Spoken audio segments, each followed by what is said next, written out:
Many of these things have never left Japan before. They will probably never leave Japan, and you certainly won't be able to see them together. This is a very concentrated look at one of the world's greatest artists, one of the top 3 artists. You've got Rembrandt, you've got Hokusai, you've got Picasso. After that, you're in Division 1, I'm afraid. As well as his famous prints. And could you tell us a little bit about the type of exhibition? The Great Wave Print, as we call it. Is Hokusai a one-hit wonder? No, he's not. We know him for one hit. That says more about us than it does about him. It says about our attention span. It says about the amount of space we have for non-Western artists in our stories about art. We're not very imaginative when it comes to thinking about what art could be.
So he lives on through the work of contemporary artists. But if we think back to the beginning of modern art with the Impressionists, Monet was a great fan.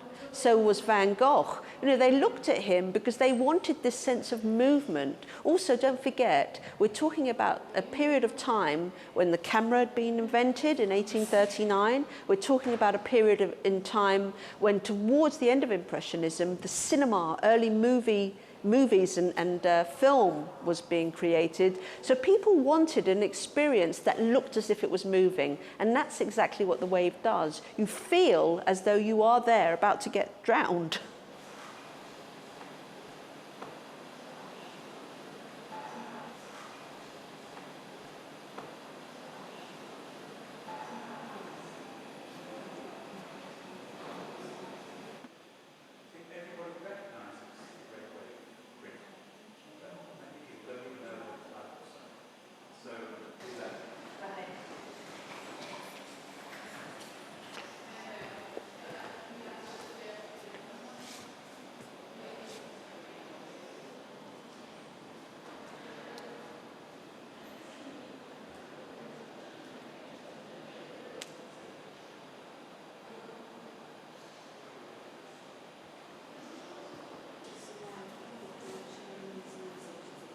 Hokusai's fundamental ambition as an artist was to live as long as possible, because he had a very profound belief that the older he got, the better he would become as an artist.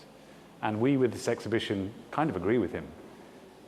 He famously said he wanted to live to be 80, 90, 100, 110. And when I'm 110, he said, every line and every dot I paint will be as if alive. So it's, for him, an increasingly deep and spiritual journey, mobilizing all the forces of his religious beliefs and his belief in Mount Fuji as a source of immortality, and just wanting to prolong, so he can keep drawing and get better and better as an artist.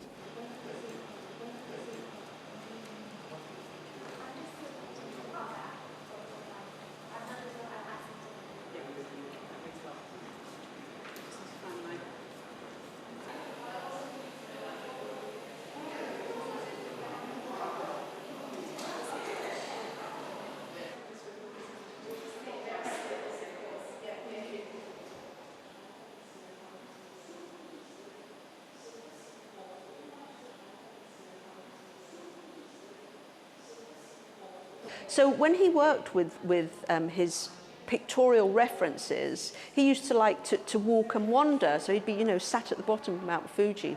and look at the grand scale of it.